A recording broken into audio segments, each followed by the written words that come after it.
Hi, we want to welcome you to Thankful Thursday. I'm Wendy Brimhall. And I'm Rebecca. Oh, my beautiful daughter, Rebecca Odell. And we are bringing you this Thankful Thursday to just spread some more joy and gratitude in the world. And today, our topic that we will be discussing is free will, and it's actually quite a controversial topic. As a matter of fact, in the field of philosophy and science and religion, it's been one of the most controversial topics of all times. But both my daughter and I happen to be a big proponent and believer in free will. So we will be discussing this. And if you happen to be a believer of free will or not, please join us on Zoom right here. Of course, if you're not watching this right now, you probably will just get the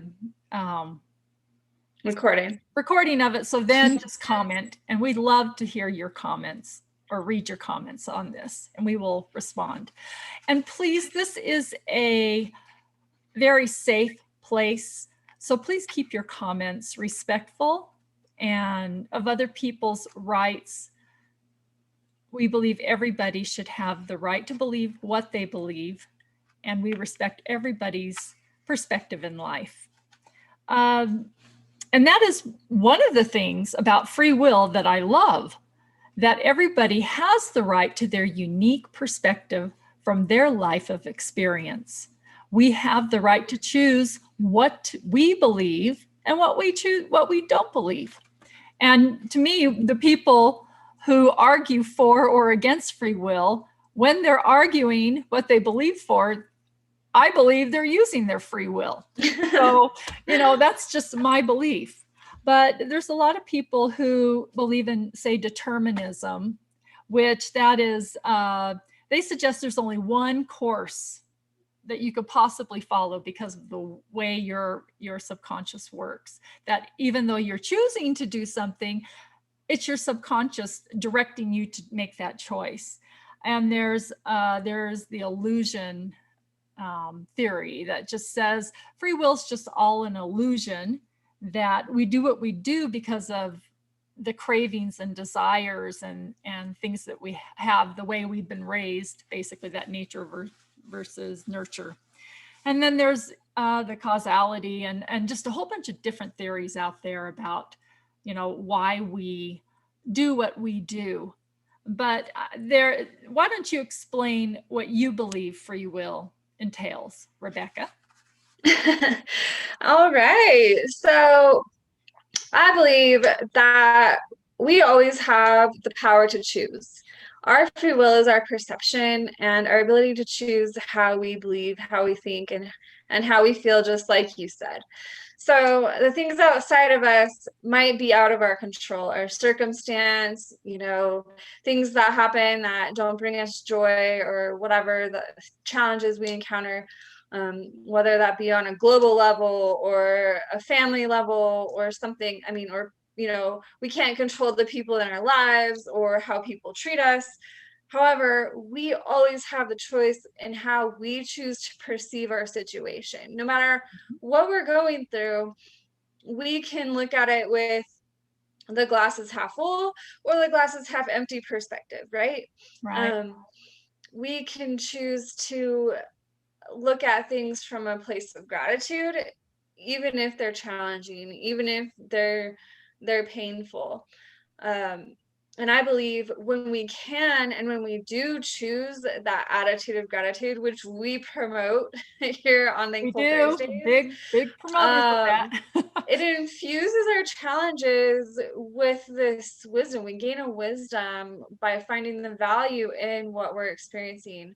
So to me, I think it's highly valuable to exercise our free will and our power of choice in how we choose to perceive our situations. We can either make them harder or we can make them easier just by how we perceive them. I agree. I think I want to add to that I believe that we also have the free will to change. If we don't like a certain characteristic of ours. For instance, I used to, you could say that anger runs in our family, whether it was modeled and I followed that behavior, or whether um, it was just inborn. It was a nature thing where it was my DNA, I'm just tend to be have that reacted with anger to things. Either way, I can choose not to react with anger. And it is a choice. I can learn not to do that. Or I could choose to stay in that anger in the moment. And we can choose to change how we react to things. And so, or we can choose, if we're in a career we don't like, we can choose to change that. And to me, that gives us choices in our lives. That gives us some freedom in our lives. And when we make those choices, we can therefore choose some level of happiness in our lives. There are some things that are not up to us to change, like you mentioned, maybe, for instance, my body. I could not necessarily choose my body, although I can argue at some level I did, but I could not choose the body I was born with necessarily. So therefore, I have some DNA perhaps that where I have health issues, but I can choose how, like you mentioned, I react to those health issues. And for years and years, I was stressed out, and I would think, oh, what can I do? Oh, I need to look for another doctor. I want to be healthy. Because I love life and I want to live it. And I wanted to, I didn't want to be a sick person. I wanted to just find health again. And so I would research everything I could possibly get my hands on. And it would just consume me. I would lay awake at nights thinking, because I spent years of my life in bed with migraines, a chronic migraine since the age of 4, where they would come and last for weeks at a time and just make me so sick. And I still get migraines, but I'm on some medication that helps me with that now, which thank heavens there is medication out there. And see, thank you, those people who chose to go into that career and make that medication for me. Gave me a better quality of life, but that's off topic. But anyway, I was consumed with finding a cure, consumed with making my life better and having that.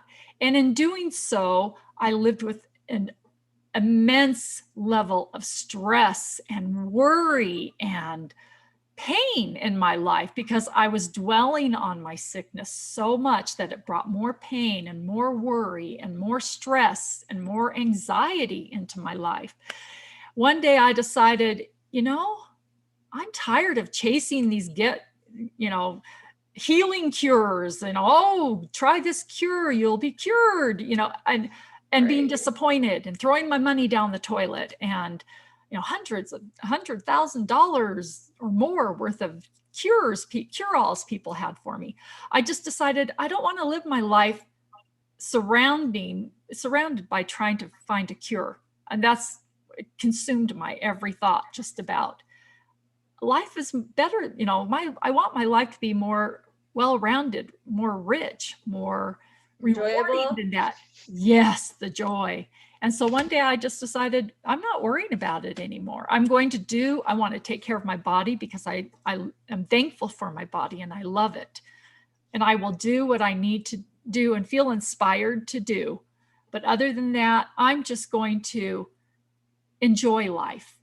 And I have found such an immense amount of joy doing the things I love to do, that I'm capable of still doing. Even though I've lost a lot of the things I used to be able to do, I found more things that I can do.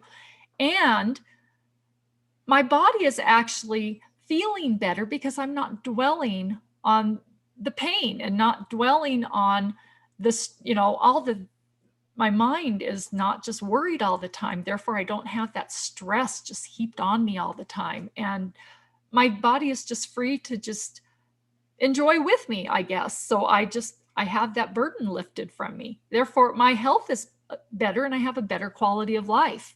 So I get that But I made that choice. It was a conscious choice. When I wake up and I have good days and bad days, and on my bad days, I have that choice whether to dwell on the pain or to put on the smile, even if it's forced, and to find the good in the day. And by finding the Yes. good in the day, I actually feel better than I did when I first woke up in the morning. And if I throw myself into a project, some of the pain goes away, and I actually find joy in that day, even though I'm in more pain and even though I'm more sick.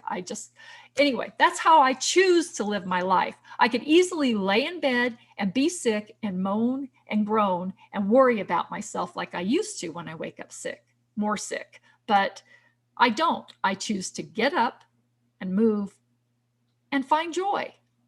And I do So that. while you And feel be like, grateful and be grateful for my body that it works so hard for me every day to keep me alive. I am grateful for my body. Okay, I'm done.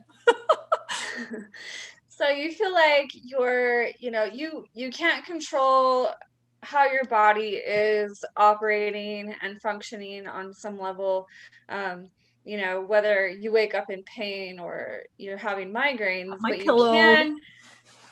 can choose how you perceive your situation. And I love Exactly. that because it it brings the power back to you, It because does. we always have this power within us to create our life, whether, to create what we want in the circumstances we're given. So I feel like on a global level, we can look at, okay, here we're dealing with this pandemic. It's a year past the pandemic, and a lot of people are in fear because, they want to go back to normal. They want to go back to how things were, and it's creating all this change and all this suffering. And I mean, however you choose to perceive it, you're choosing to perceive it in that Right. way.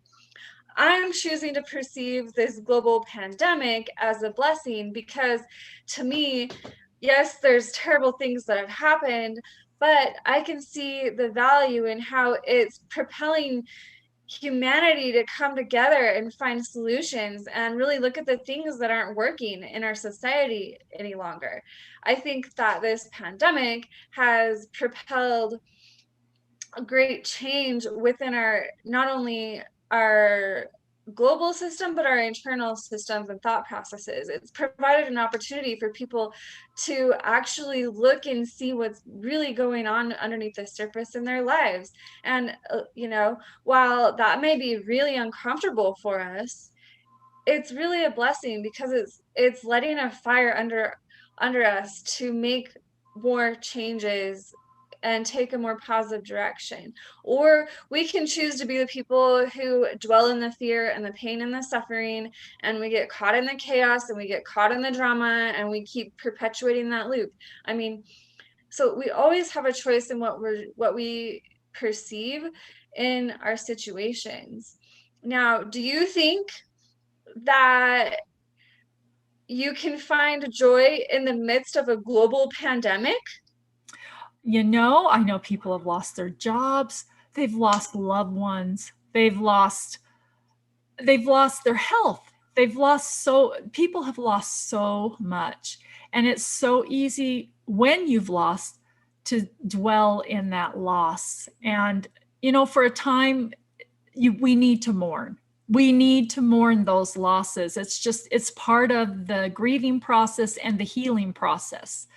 But there Right. We comes a can't ignore point, our feelings. right? There comes a point where you can choose to stay in that grieving process, or you can choose to move on, to learn from that loss and that grieving process, and continue to live life, and to learn from the things that have been, and take them into the future, and to make a better life. And to, for instance, if you've lost a loved one, what have they taught you? What have you learned from them?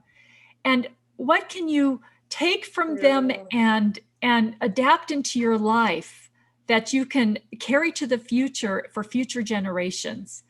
Or if you've lost a job, what have you learned from that job? What is it you can take and adapt to your future life? Or what is it that you would like to do now? Maybe it's an opportunity to grow and to learn and to do what you've always wanted to do. Maybe another door will be open for you, or there's always that opportunity. The future is just ripe with opportunity. Yes. Change is so hard for so many people. What do you think about change? Change is scary because a lot of times change propels us into the unknown. And I find that a lot of us, will stay in something that is unhealthy for us because it's comfortable. Because moving through to the other side of, okay, I've had enough of being this way, whether it's, you know, okay, you've gotten into a habit of, not exercising, right? It's easier to continue not exercising and staying in that, even though you're feeling lethargic, even though your body's in pain, even though you're starting to see physical changes that you don't like, or feel health issues arise because you haven't been taking care of your body, right?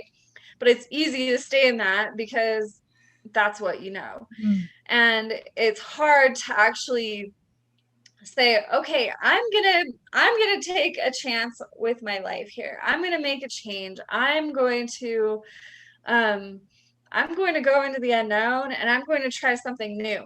I'm going to switch it up. And that's scary for people because it requires effort, it requires faith, it requires trust, it requires a whole lot of things that we like to control our environment, right? So that's something on a personal level that we have a choice to change.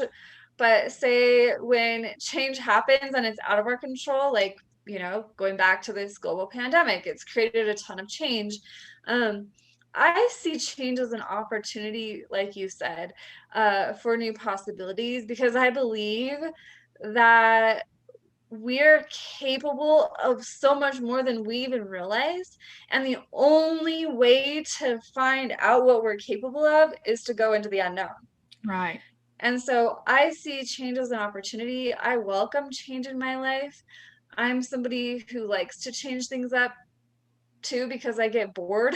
Yes. So, I think we're like I'll both rearrange my eclectic. house and I'll Right. Both just, eclectic. Right. yeah, I but think you more than me though, because I don't like changing my house. I like my house the same. yeah, no, I like to just switch it up. I like newness. Uh-huh. To me, because I'm that way though, I have learned that the grass isn't always greener on the other side. So sometimes you have to go into something new to realize what you had realize the value of what you actually had in the first Right. place. Um, but even with that, like the only constant in life is change. Right. Everything's always moving, and when you try to stop it from moving, it creates stagnation, and then it's like a dammed river that just eventually the dam's going to break because of the pressure of the river. So to me, that's what change is like. We can try to stop it, but we're not going to be able to stop it forever. It's, eventually it's going to explode, and it's going to be messy, and it'll be harder. So that's like what you said earlier, with grief. Like, we have to process our feelings. We have to process our grief. We have to allow it to flow through us. And sometimes that may take a day, sometimes it may take a year. But if we continue allowing our processes to flow rather than trying to hold on to them and dam them up and Live in them, live in them and not dwell in move them, on from them. Right. eventually they're going to cause a bunch of other problems. Right. But once so I feel like change is the only constant in life, and with that it requires accepting change. We grow old every day. Right. It's the there's constant movement, which movement creates change. So Right. I see that. I think, since I'm a counselor and a therapist and a uh, hypnotherapist, and you work in the healing field as well. We both see people who are victims, and victims especially sometimes have a difficult time moving out of that uh, victimization stage. And I know in my own life, when there was a long time where I felt like a victim, and I lived Right. in that victimization uh, point in my life. And it's such a helpless feeling. And you let that color your whole life. Um, and you feel like you are a victim of life. Do you want to speak to that? Do you want to? I have a story, the elephant story. If you want me, that's what she's heard my elephant story. It's one of my favorite stories about being a victim. But do you want to speak to being a victim? Because Right. Okay. because So, victims oftentimes are not in control of whether they are a victim at first. right. Yes. So, say you're a victim of abuse, or, okay, we'll go to an extreme and say a kidnapping. We can't control that situation as it's happening to us, and thus we're a victim, right? So it's not invalidating the fact that you're a victim. But when you're continually carrying that mindset, it comes down to taking responsibility that you are choosing this mindset of carrying through this victim mentality, and it's coloring everything else in your life for years and years to come, right? Right. So it's not about discrediting the fact that yes, you were victimized. You have something terrible and trauma that you've lived through, right? However, it's important to be able to choose Learn. into, I'm going to transform this trauma into a beautiful life lesson and a wisdom that I carry through. This made me stronger. This helped me have compassion. This lit a fire under me to start this big, maybe you go off and you start this big organization to help other victims. Mhm. um you can transform your situation into something beautiful later on in life, or you can continue playing into that victim mentality over and over and over again. And I mean, realizing that it's your choice. You have a choice in what you do with what happens to you. Right. You can continue reliving it over and over and over and continue in pain and suffering, or you can And seeking that find the validation from others by telling your story over and over and over. And right. it's almost like you're keeping that moment in time present in your mind, constantly reliving that horror over and over and over. And it, It takes a choice, though, a yes, choice to show up differently and seek help, seek community, seek empowerment, seek healing. Once you choose into those things, you will start to find the value in what's happened to you and learn the wisdom that you've gained and truly be able to serve from a place of compassion and understanding for others. And even forgiveness, you can choose into oh, forgiveness, yes, which is powerful in finding acceptance for, and just finding peace. right. um so it's, you know, we always have a choice in how we choose to perceive our circumstance and our situation and what we do with that moving forward. Well said. Well said. I I agree wholeheartedly with everything you said there. Um, and being a victim is often uh, one of the things that I think keeps people from progressing in life Hmm. the most. So I think if you find yourself victimized, a lot of times what they say one of the things that if you hear yourself saying it's not my fault, or I can't do this because of this or that, those kind of things that come from your mouth usually come from the place of victimization. The can'ts and the it's not my fault, the not taking responsibility for your actions or for yourself. That usually comes from a place of victimization. There's some other things, but when we take responsibility for our actions, that's taking back your power. That's part of free will. Free will is the ability to choose your perception, but it's also taking responsibility for your choices that you make, whether they're good choices or poor choices. It's that responsibility that's attached to that. And you might think, but I don't want responsibility for some of those. But in a way, it's a very powerful thing to be able to say, I did that. Yeah, it was a bad choice, but I learned from it. So, hey, but it was still my choice. I did that. Right. So say, okay, you're not responsible for somebody kidnapping you, but you can take responsibility in how you handled the situation.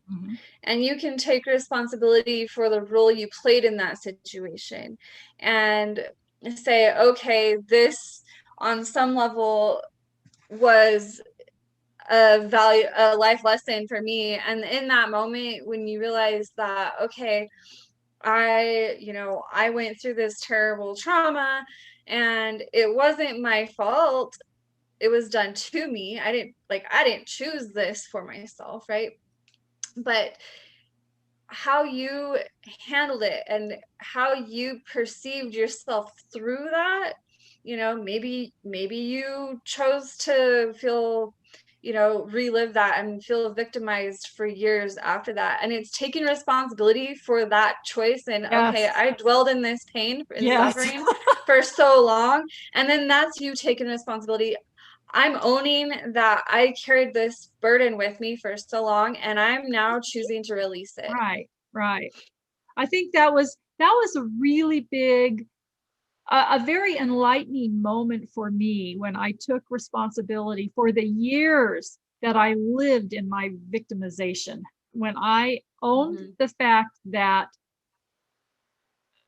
I kept my victimizer as a victimizer. I did not allow that person the opportunity to grow and change. Even though I had not been in that person's life for years and years, I had no idea what they were doing. But in my mind, I kept that person at the same place where I allowed myself to grow and to change, but I did not allow that person the opportunity to grow and to change. In my mind, that person was the exact same victimizer that they had been to me.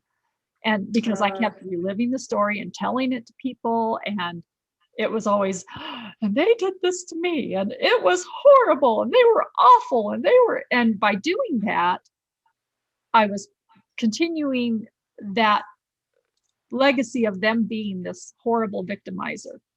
And also by doing that, I had to admit what I was getting from that. What I was getting from that was the sympathy and the empathy. And I had to realize that at some level, I was craving that sympathy and empathy from people, that I somehow needed their approval or I had to admit that I needed them to approve me as I'm a valuable person or I'm a good person. And just being able to admit all of these things to myself was very empowering. It was extremely like, you know what? I don't need anybody's approval. I am a good person. I don't need to be validated by anybody. I don't need to keep that person a victimizer just to make me look better. I'm a good person.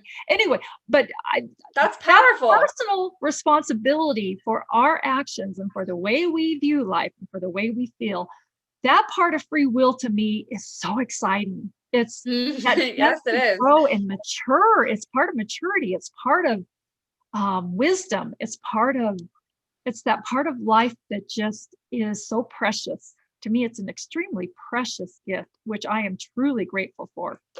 Do you have an experience or a life-changing moment like that you want to share? I do. Okay, I have a couple, so I'll keep them short. But okay, I love what you said was you, by retelling the story and keeping your victimizer in the same light, not allowing in your I want mind. to apologize to them. If they happen to listen to this, I really want to apologize to them too, even though, yeah, that was not good of me to do. So Well, I'm okay, sorry. so for me, I know as a young teenage girl, there was a lot of things that I did that I carried guilt for years and years and years, right? And I am so grateful the moment I learned that I am not defined by my past, and every Yes. moment I have a new opportunity to create a new version of myself, that liberated me from my past and allowed me to really choose into turning my life around. I Yeah. didn't want to be the same person. And now, 20 years later, if somebody still viewed me as that same teenage Yeah. girl, I mean, they would have me completely wrong because I am not her anymore, right? Although Exactly. Exactly. she was a crucial part of the making of who I became today, Yes. though. Yes.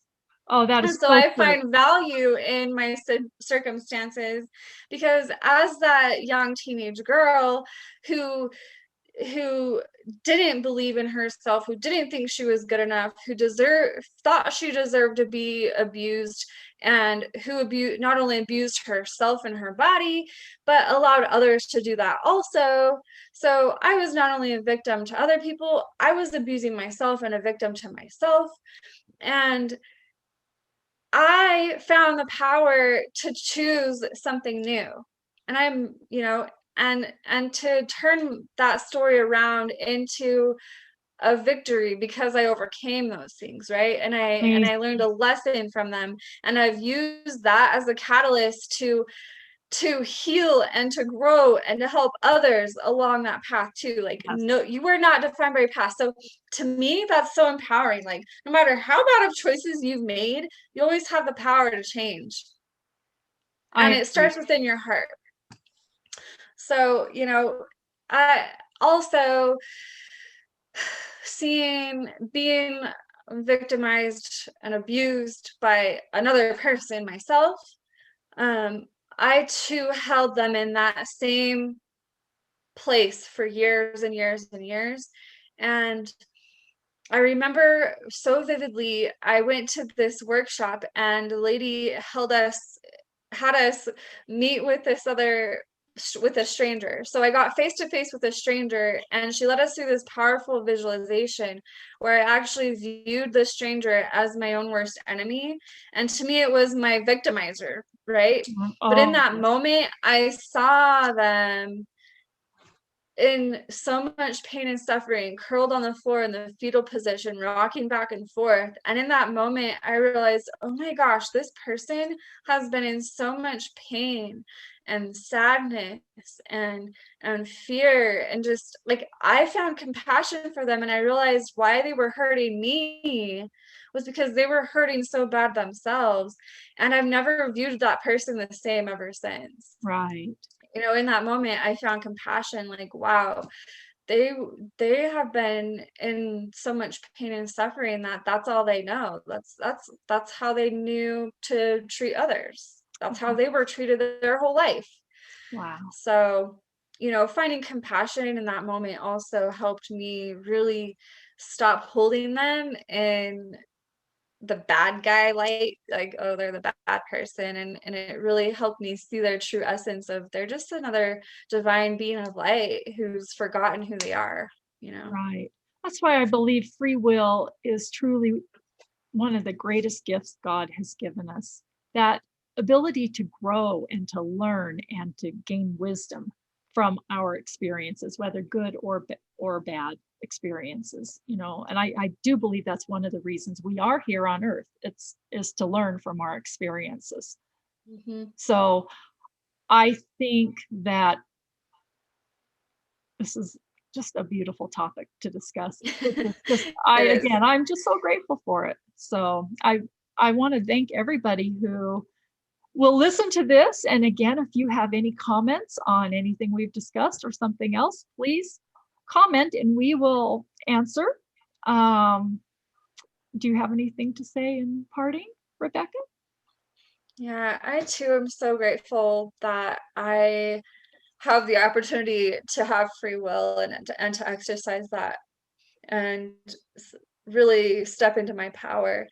And that doesn't mean that, I'm always perfect 100% in that, because I don't think that's even possible. No. But it's a But take that constant choice. recognition that you, okay, this is, Right. okay, wait a minute. This is an opportunity for me to change right now. Right. Right. So I'm grateful that I always have, once I recognize that in the moment, I always have a choice to choose into changing my perception and turning my situation around.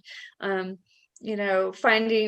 the value in it and feeling grateful, even if it's painful and challenging, and finding compassion for um my foes in life, and just I'm really grateful for that. And so I hope this inspired you on some level to really think about, your own power that lies within you, your power to choose. And, hopefully you feel inspired and you can walk away with, all right, I'm going to choose into shifting my perception and trying something new and seeing what I'm capable of. So Well, that is perfect. Thank you so much. Thank you, thank everybody, you. for watching this. And we will see you again in 2 weeks for another Thankful Thursday. Yes. Have a beautiful Thursday full of gratitude and love. Yes, Go spread your joy. find joy and gratitude.